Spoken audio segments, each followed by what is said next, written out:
So today we're going to talk about a pretty controversial subject in the college admissions world, using artificial intelligence to review college applications. And specifically, we're going to talk about the recent news about the University of North Carolina, who actually confirmed that they use AI to help evaluate admissions essays. So we're going to talk about how this affects fairness, efficiency, and transparency in the college admissions world. As well as how students can get in because of it. That's what I'm excited about. Ooh, okay. Yeah. Good twist.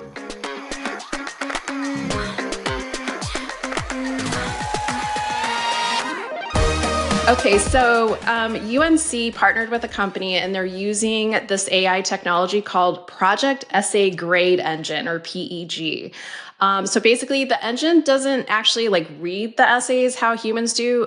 What it does is it's looking at characteristics of the essay, so structure and syntax. Then what it does is it compares the scores to scores given by human graders. And then what the AI does is it predicts a score based on these comparisons. So it's giving the essay a score between 1 and 4. And not only that, but the AI is actually getting smarter every time it's looking through these essays. So it's using machine learning and it's analyzing patterns in the data.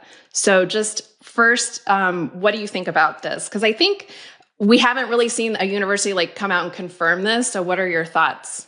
My first thoughts, my first read is Texas A&M, Commerce, and North Carolina State. So that was my first takeaway is we are building from the bottom up here. These are not the most elite, prestigious universities in America. But you say UNC is doing it as well. Yeah. So Texas A&M and North Carolina State, they're using AI to give to look at transcripts. But this is kind of the first time where we're seeing a college that's saying, "Hey, yeah, we're using this for essays." Yeah, we're gonna get to the ethical aspects behind it, which I'm interested in. As far my first thought reading this is, okay, how do I beat this? How do I what does this mean? And I believe the biggest difference, state schools, this is going to be when a private school is doing this, and similarly is using AI more heavily, that is when I will take another real double take at this. But as I see it as state schools, I need the hat for this. 1 second, it's a hat conversation. The hat is coming. Yeah, the hat's coming back. I feel special. Yeah, because the hat's going to be on for this one because I have no idea what I'm talking about, but I know I'm right. So state schools, and I would say the big difference I've found between state programs and private universities is by nature of being state programs, I tend to notice and know I can exploit really vulnerabilities in their process. And you've seen it because, I often have you work on state programs, like the applications with students. And a lot of that is because I believe your average state school, I have solved in a way that I simply can't and will never be able to solve a private. And I'm able to solve them generally due to, I mentioned those vulnerabilities. The reason the hat's on is that there's basically two types of essays for state schools. The first would be a one from the University of Maryland or whatever. They're closer to tweets than essays, and those I get where it'll say 100 words, describe Penn State, Purdue, and UIUC have these 150 words, describe your major. 100 words, what do you want to do with your major? Texas goes a little bit further. It's 250 words, but very straightforward. And Texas, the exceptions are Texas and the University of California system, both of which have, I think, the resources at scale to handle these kind of essay types because they have. But even those essays tend to be very churn through the machine, repeat over and over again. But you just get to more smaller individualized state schools. The most common is basically write 100 words about your major, and I go, okay, I get it, guys. But then occasionally, what I find is Michigan is the one that. Michigan and Wisconsin are the two that we do the most often. And I have here the University of Michigan supplements. They ask for a 300-word one, which is whatever, but then describe the unique qualities attracting to the specific undergraduate college or school, including preferred admission dual degree program to which you're applying at the University of Michigan. How would that curriculum support your interest? Required for applicants, minimum 100 words, maximum 550 words. And I don't know the raw numbers, but the University of Michigan is getting tens and tens of thousands of applicants every year. Yeah, they had 105,000 in 23-24. Well, what's up 105,000 times 550? Because exactly. That's the number of words in theory that they are signing up to take on and read. And the University of Michigan also benefits from being a school of scale, that they can have a bigger team, that can have a more efficient ways of handling this. But it is difficult, and you'll find as well. I've looked up. They seem to change them now and then, but Florida State, Florida, Penn State, anything related honors colleges, but mostly just a lot of massive. There's one, I think they changed it. It was like Florida State used to have like a 500 word Y school type situation or 350 Hmm. words or whatever. And I would look at that and I would go, you cannot read all these in full. You simply can't. Everything, like, you do not have the manpower or the resources to actually take on, yeah, six figure number of students applying. Yeah, some of them are going to write the minimum or like nothing, but a lot of them are going to write, and a lot of it will be a wide ranging quality level. It simply is, it is impossible for me to, and we know that they can't handle it because Texas had to delay everybody and Michigan this Right. year. So if anything, like, why aren't you guys going back down to the tweet status that Maryland has? And I think the reason the hat's on is because I've always assumed that, not AI necessarily, but Michelle, you know how AI is more new, but in the last 15 years, there are tools. When you submit a resume to apply for jobs, I did a little bit of career counseling once upon a time, and when you submit a resume for jobs, it goes to the HR team. They don't just read all of them. Right. Instead, there is similar software that a man in a suit will sell to your company for too much money and like will show how it's going to be the future of your hiring process. Well, they that basically scans the resume for keywords, and you can build a bank. That's why part of my career counseling is I would have everyone build a secondary, entirely white sheet with white paper, a white page with white ink that was just like kind of attached to the end. That was just stuff with keywords, and then we had Right. ways of locking it down so no one could like highlight it or access it in any way. But as a PDF, that's what it would be. It was like, it would be one page and then a tiny little sliver on the second page of the PDF, and then just keywords slammed in with white ink on white font. Wow. Yeah, I wasn't a career counselor for very long, but that was what I did with people, and it was to game a system. Yeah. And like this one, I understand why the system is there. It is to save understaffed or under-resourced people a lot of time and energy, and in theory help them do their jobs, but mostly just help them do it in the time, like do it correctly in the time they have left. And that is what I think when I get to this AI, I guess we'll get more into it, is, oh boy, another time skip or necessity that certain schools are making. How do I use this to my advantage? Because that is my experience, that whenever schools are like, they're it's AI, like they're basically using technology to try to save time or energy or cut corners. Like, it depends how you want to describe it. Well, whenever I see that, my immediate reaction is to be like, okay, the game has changed. Like, Hmm. war is different now. What does that mean for me? And I guess maybe, and that was the hat comes off. The short version is, I don't see this currently as a big enough or widespread enough concern for it to affect the way I get my students into college or the work I do. However, I do believe in the next 5 years I will be doing so, because this is not going to stop. So let's keep chatting about what it means. Yeah, and so it's interesting that you brought up Michigan because they actually commented on this and they said that they don't use AI, but there's got to be a tipping point, right? If you get over 100,000 applications, at some point we could see that something like this could be implemented. Well, okay, Especially, so yeah, like with UNC, they had 73,000. Yeah, oh, here number comes the one, hat. the hat was on. The hat was on. It's a dude just trust me hat. So like, nothing. There's nothing anyone can say that will get me in trouble, because the hat was on. Two, I'm not accusing Michigan of using AI software. I'm not really accusing them of doing anything. However, it is my suspicion that they do not have the resources to go through these massive 650 word essays, and they are using not AI software, word bank software. Mm. So what it would be is either previous or Michigan gets to build a word. Oh, I guess I'll explain. All right, Michigan, you want to play hardball with me? Here's how you get into Michigan, kids. The way the software, I presume, works is that they have a custom word bank, and that custom word bank contains every school, class, teacher, program, on and on and on and on and on in their school. It's a massive word bank. Then I like to joke there might be like a red word bank where it's like Hmm. gun Right. or explosion or revenge is the one I always like. That's in the bad word bank, but probably not. Then the way the process works is you feed your 650 word essay into them. That then is then your essay is raw cross fed with this word bank that then say highlights every match in your application green and then that is handed off to a real admissions rep who now can much more quickly and easily look at all the greens or even count them Hmm. and have a much faster idea of what you're writing about and if it makes any sense. Assuming that is true, well, that is, I think a lot of this might sound very familiar if it explains where you take on the role, and I almost want you to take over. Michelle, how do we get kids into Michigan? Like, what's the game plan? Basically, looking through Michigan and putting all of those keywords in there that they're looking for.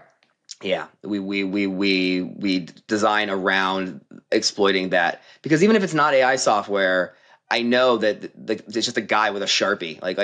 Even if you want to ignore computer tools are going to keep moving in. That's why I assume they use them because they're so efficient. But even if you just ignore that, like computer tools allow people to skip steps that they probably could have skipped on their own. It's just even faster and even more time sensitive. And if I was a guy who had 2.5 minutes for write 650 words, I would have a Sharpie. It's the same way they review like AP Lit exams. It's a dude with a Sharpie, and they are crossing out things. And I don't think a single student listening to this won't be like, oh yeah, that you exploit the shit of how they grade those. That's how you get a 5 on the AP Lit. Well, they're doing the same thing here, either with like by hand or by actual tools that do so. And that's why the game the game is also just like right to the finish line, like just like the AP Lit exam, but it's also we start with the keywords first. And if you look at any Michigan or really any state school, application-wise school, it is dense. Like it is, and that is the major reason I brought you on, is that the actual literary quality and showcasing your passions and all the stuff I love to do.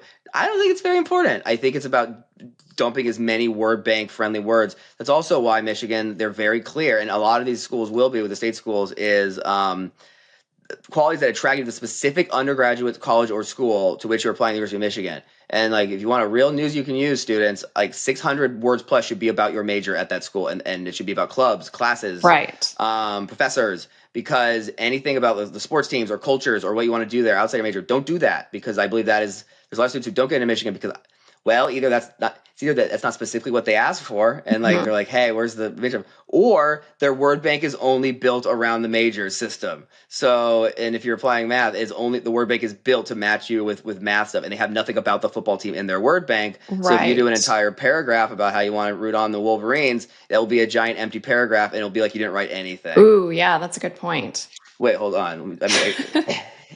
Ta-da! All right, that's how you get into Michigan. Let's go. We can move on. Thank you.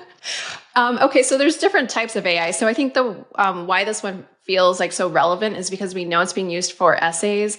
I mean, do you have an opinion about schools using it maybe to help, look at transcripts versus essays? Does it matter to you, or are you just kind of going to roll with it? Well, I think we're making a distinction here that like AI is not some boogeyman that's coming in to change college admissions all on its own. It's not like it's 1982 and like we're still mailing applications in, and now suddenly like what's this chat GPT doing here, like an old country way. This is a continuation of the technology and admissions teams. Like you can go online. It's one of the many, I guess, false starts I had in my career of trying to solve college admissions. Is I got really into trying to understand the tools that admissions readers use. Like I know very well the platform that the UC people use because I've seen it. Like I know I came as far as I paid a little bit of money to get one of these apps just to play around with it, and that's what this is. I'm not confused. Every admissions department in America is using technology in some way to assist their process, and you can Google it if you want. I forget all the names, but there are dedicated companies that are selling B2B, like these dedicated platforms. I find them to, and quite honestly, they're not that different than all the platforms for students applying to college. Like that's what they're reminding me of, and I don't like those either because I'll just use Google Drive because I'm not trying to scale my process with a lot of people. What they usually, a lot of technology is doing is it's not necessarily to pick students for them. It is to make their lives easier. It is to speed up the process, to get them the information they need as quickly and efficiently as possible, because that's really what they need. I don't think I'm worried about like AI taking over this process, because I don't think the people in charge want AI to take over this process. I think your average admissions rep, they like getting to pick, which OWO player. It's like, oh, that's good. That's probably that's one of the fun parts of the job, is like you get to pick the class. It's one of the very, very, very, very, very few perks of being an admissions representative. Right, you have the power. You have the power, you do. And why would you give that up to a machine? Right. Instead, you use the machine to help you make your decision as accurately and quickly as possible. And that's where I think that's what technology has been, in my opinion. And I think that's where it's still going. So, no, I'm not terrified. I'm not that excited either. Let me put it that way.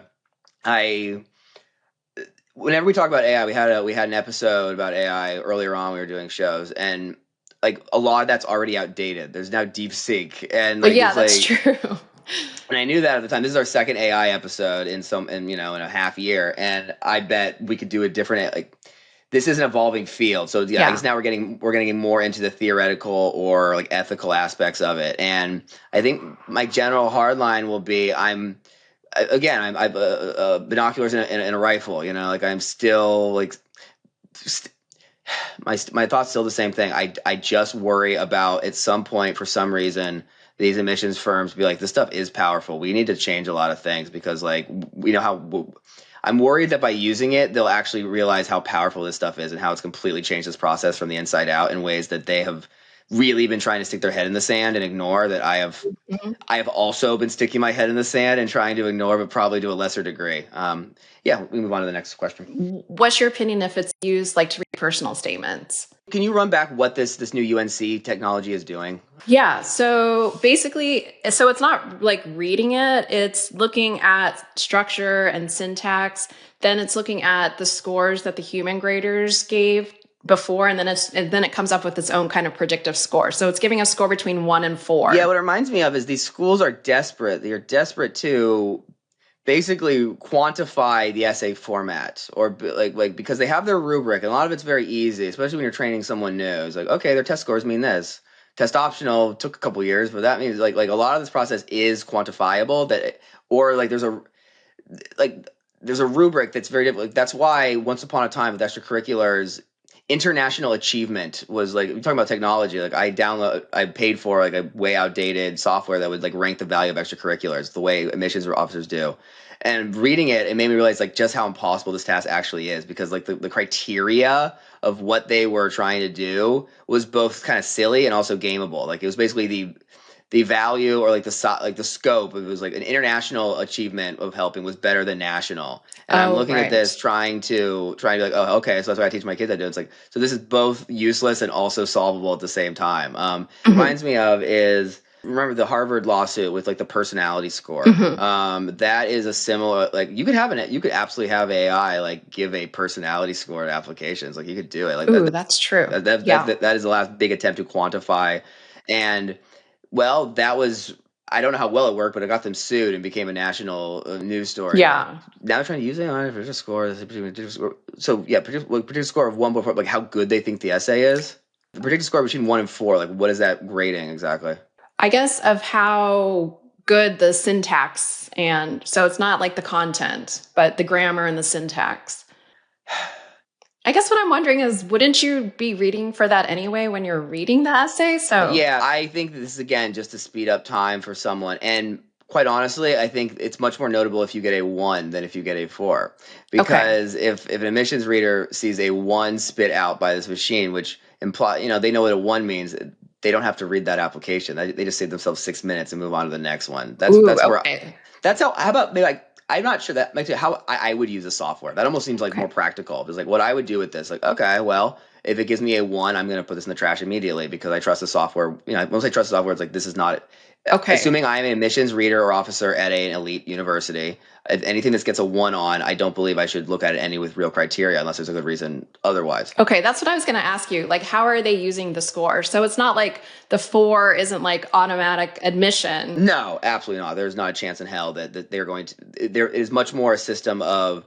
It reminds me of like going back to the Harvard lawsuit. The way stats work is they don't like admissions readers. They don't like have a Sharpie looking through your transcript. Instead, they feed all your scores into a raw numerical score. That's like your academic score, and that's a great example of what what technology is already doing and continue doing is a way to simplify and quantify a pretty complicated part of this process so that your eventual admissions rep can spend 6 seconds looking at it unless there's any problems as opposed to having to do that on their own. Right. That is the goal of these is to speed up the process both to make the admissions department more efficient and also to make the readers happier. Like they don't want to be spending 5 minutes they don't want to spend any time figuring out if like this essay is even legible or like maybe they're just like confused by what they're going for. Like stuff like that slows people down.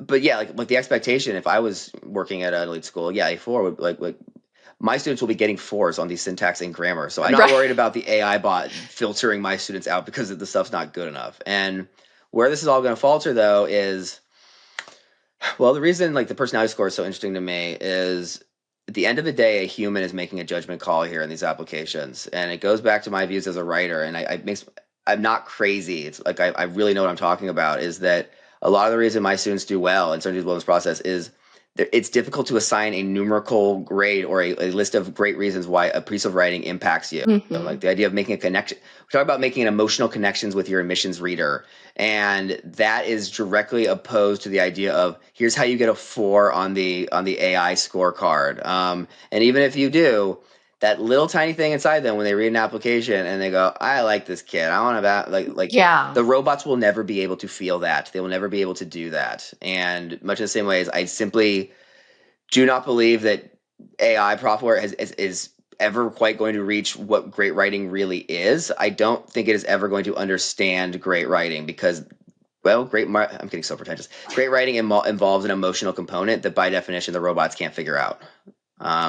But again, ask me in 6 months when this is all completely changed. But I think the robot giving you a bad score is going to be a lot more relevant to your chances of being accepted than whether if it gives you a good score. A good score is like getting a good score for your stats or for your academic score, where you get to take it back into the carnival and they'll look at it more seriously. That's how I see it working. So do you kind of equate it like to the interview where like a red flag can move the needle, but for the most part, the interviews are not really moving the needle? Yeah, I guess I have to say about interviews is you can't win anything, but you can lose it. Right. Yeah, if the robot comes back with but they were going to catch those anyways. That's the thing is if you get a 1 on this theoretical syntax and grammar, you were never getting to that school because the actual human is also going to know that this is written poorly. So it is leading to a lot of. I don't see this radically shifting the actual results in college admissions. Let me put it that way. I see it simply changing the way they're going and trying to make them a little bit more optimized for the people on their side. And in saying that, I don't have a problem with it, I guess, now that I've talked myself through it, because it makes enough sense to me. I guess then talking about like how you said there's still like this human element, do you think there's a risk of universities over relying on AI, or do you think because of that human element, it's going to kind of even itself out? Like they're not going to just use AI and just auto admit people based on that. If for ego reasons alone, I think that was a point I agree with, is we're talking probably next 5-ish years of what they're going to do. I have no this discussion will be comical in a decade. Right. It's like talking about like how's this internet going to be impacting like people are taking admissions on like the University of Connecticut is the first school to accept online admissions in 1996. Like that's what it feels like. Like that is, and we're like, well, the University of Connecticut, I don't like that school's not hard to get into, so it's not like this is not about schools as much as about the technology. Do you think colleges are going to completely rely on this? No. Or they're going to keep that kind of human element? No, they're going to keep that human element because they're going to hold out longer than eventually they might cave, but they're going to hold out longer than most people they probably might need to in a lot of ways. And I think it goes back to a little bit of ego and arrogance that they don't want the robots to make the call. I think the missions team, they like meeting around the table and raising their hand and strong affirm. Like I know I would. If I worked at this office and a robot would make my call for me, I would fight that tooth and nail. Like, no, you don't. Like, you can help me, robot. I would. Like, there's no, like, no, like, I am not, like, the robot helps me. Like, it helps me decide. It makes my job easier. But one of the very, very, very, very, very, very few things I like about this job in this scenario of a college rep is that at the end of the day, it's me and or my team making judgment calls on who getting to make the new freshman class. Yeah, if you want my predictions, is this will continue to proliferate. We talked about the pyramid a couple episodes of like there's different ranks, like there's different prestige levels and powerness levels of universities, and this one is going to work its way from the bottom up, if only because the recent and I think future experience with AI is that it is continuing to outsource like lower level areas, and that's both employees, but I also think companies. They're like cheaper, less successful, say like desperate to get their numbers for the 9th straight year, like tiny schools people haven't really heard of. They are going to be much more interested in outsourcing or basically replacing a lot of their costs with AI. And that's not going to be, I think, the people who work there's like the admissions team's fault. They're not going to like it, but they're basically going to get replaced by AI. Like learn to code status more than anything. Yeah, like then there might be a slow proliferation up to the chambers, but I think the most likely scenario is an increase of what we're seeing, that this technology continues to add on to. There will be a lot of men in suits trying to sell AI wrappers to these universities of that, and a lot of universities will buy them and realize that they got had, just like with every other like tech invention that goes B2B with that will burn them out.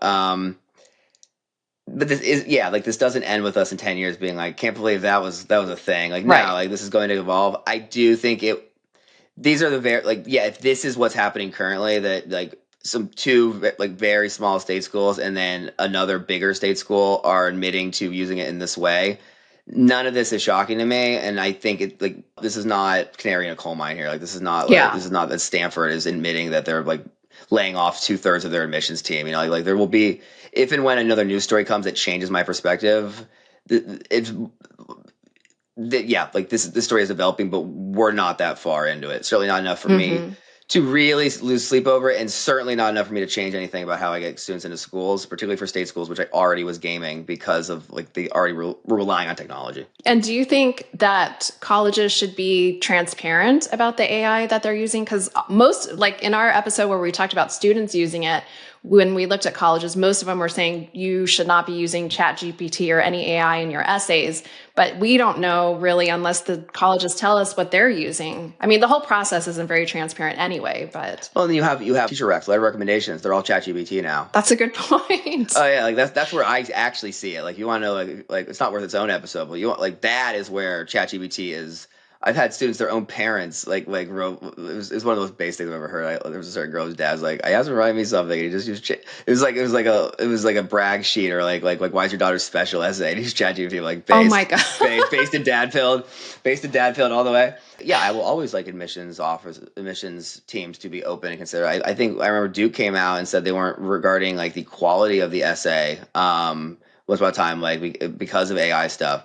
Unfortunately, I say that through one side about the other side. I like that because it gives me information of how to beat them better. That's maybe why you will not hear me whining and complaining about colleges not telling us, not saying anything, because it's hard for me. It's hypocritical to say that when the reason I want to hear it more than anything is because I want to then take advantage of what they have told me and Right.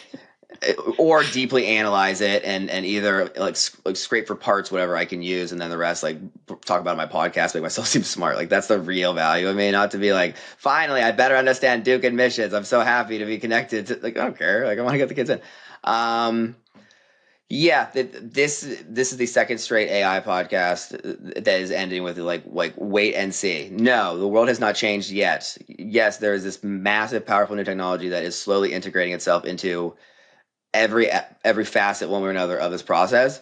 I guess maybe my current takeaway is that is like technology and college admissions have been united going back probably around the turn of the century with the Common App in the first place.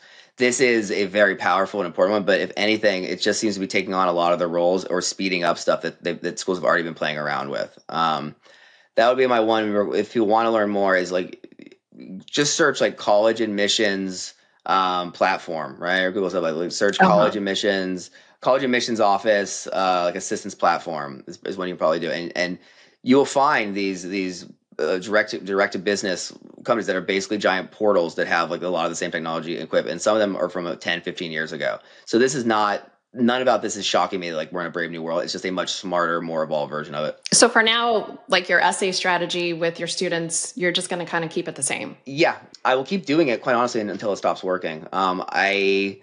I will continue to monitor not just the results, but also just what colleges are asking for. If suddenly colleges are asking for way more content or way more of a specific type of content, I'm always going to wonder why. But then instead they're offering for videos and stuff, and I don't think AI can handle that super well. So like maybe they're going the other way, like that. I call it tea leaving, and that is a constant aspect of this process. But yeah, certainly in here in the 2025 season, the strategy is going to be exactly the same as 2024, which is the same as 2023, which is most the same as 2022. But that's the year I figured out how to actually do this in the first place. So that's where it breaks down.